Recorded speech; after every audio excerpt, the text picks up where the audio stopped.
It was a day I would have never imagined. On January 7, 2021, I lost a very close friend due to a drunk driver. Hearing the news of losing a loved one made me never want to pick up a glass of alcohol again. Because I feel like alcohol is the root of a lot of problems. And to be quite honest with you, it could be avoided by just not drinking at all. Every person is accountable for his or own right to drink. Failure to treat this or any right responsibly has consequences. The person's right can and should be taken away when the failure to act responsibly endangers others. Today I would like to talk to you about the problems of drinking and driving and why it's a concern for all of us. Every day, 28 people in the United States die in motor vehicle crashes that involved an alcohol-impaired driver. This is one death in every 51 minutes, per the CDC Injury Center. Drunk driving is the act of operating a vehicle under the influence of alcohol. Drunk driving takes over 10,000 lives annually. It is a very serious and dangerous issue that we face here in the United States, and it should not be taken lightly by the government or the public. As indicated by the National Highway Traffic Safety Administration, impeded driving is the most regularly committed crime in the U.S. The DUI rate is up 2 to 3 times since 2005. It is a crime that should be punished. Alcohol negatively influences the body. It slows down the brain reactivity, brain reaction, body reaction in general. Alcohol leads to poor coordination, blurred vision, blurry speech, and decreased self-consciousness. Here's a visual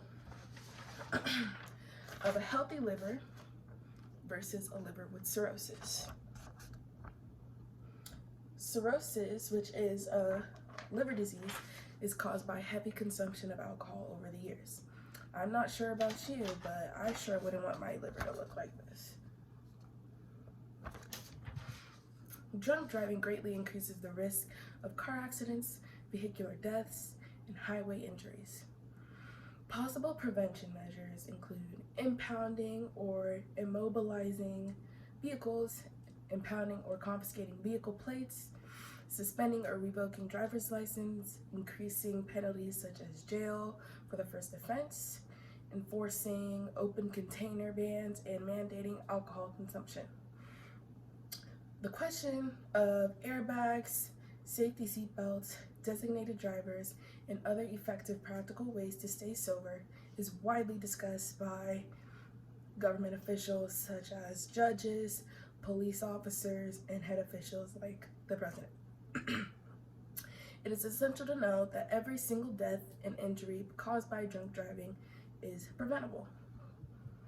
Now, most drinking takes place at parties or just having a night out with friends. When it comes to being a teen or a young adult, I know a lot of teens will feel pressured into picking up drinking to fit in with the crowd. For example, if a new student comes to a new school and is invited by someone that they met at school to a party, they may be pressured to drink alcohol. And here's a scenario. A girl comes up to the person, "Oh, do you want to drink?" "No, I don't want to drink, I'm okay." "Why don't you want to drink? That's kind of weird." And immediately that person feels bad about not feeling included because they don't want to drink. But simply standing your ground and not wanting to drink will already save lives, simply by saying no.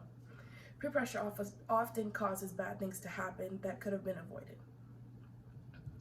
Since most parties are set at night, and usually people go to bars after work, it's only natural that most of the population goes to drink using their own car, driving themselves. One of the major causes of drunk driving is lack of preparation when someone drinks more than they plan to, because they're not thinking about how I'm going to get home because they drove there. Sometimes it's also overconfidence in oneself, which ironically is an attribute of alcohol consumption. Some people become more arrogant and rude and think that, hey, I've done this before, I'm going to get home safely. And so they don't ask for help when they actually need it. In other cases, people just don't care. They know the consequences, but they drive drunk anyway. Maybe because they've done it before, so they feel like they can handle it, or who knows. Others have difficulty realizing when they are intoxicated. So in most cases, they do not realize their personal tolerance levels. Some may not have realized they've consumed too much and will slowly start to feel the effects of alcohol poisoning. Dealing with alcohol poisoning on your own could already be fatal, which is why I say to avoid alcohol at all costs. And if you do decide to partake, make sure it's in a setting where you won't need to drive, or no one else who has drink will need to drive. So I say we take a stand and say no to alcohol and say yes to water, because if you drink and drive, you lose. Thank you.